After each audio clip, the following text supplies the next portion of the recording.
लग्नानंतर होईलच प्रेम 17 जानेवारी विशेष प्रोमोची सुरुवात. टेरेसवर आनंदाचे वातावरण आहे. पार्थ, युग आणि रम्या पतंग उडवण्यात दंग आहेत. त्यांच्यामध्ये चुरशीची स्पर्धा लागली आहे. प्रत्येकाला दुसऱ्याचा पतंग कापायचा आहे. युग उत्साहात ओरडत म्हणतो, पार्थ दादा, बघतोयस काय?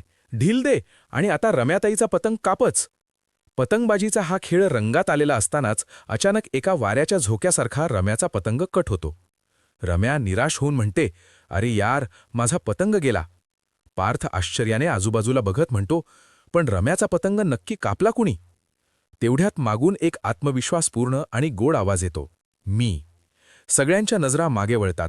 समोर काव्या उभी आहे. गळ्यात दागिने, डोळ्यांवर स्टायलिश गॉगल आणि कपाळावर चंद्रकोर. काव्याचं हे रूप पाहून पार्थच्या नजरा तिच्यावरच खेळून राहतात. तो पूर्णपणे भान हरपून तिच्याकडे पाहत राहतो. काव्या हसून आव्हान देते, काय झालं? अरे आव ना फेर, मैदानात उतरा. पार्थ अजूनही तिच्या सौंदर्याकडे टक लावून पाहत असतो. हे लक्षात येताच काव्या मिश्किलपणे त्याला सुनावते, काव्या, ओ देशमुख, माझ्याकडे नाही, पतंगाकडे बघा. काव्याच्या या वाक्याने पार्थ भानावर येतो आणि तिथेच हा उत्कंठावर्धक प्रोमो संपतो. पुढील भागात काय घडणार? काव्या आणि पार्थमधील ही केमिस्ट्री कोणतं नवीन वळण घेणार पाहायला विसरू नका. लग्नानंतर होईलच प्रेम.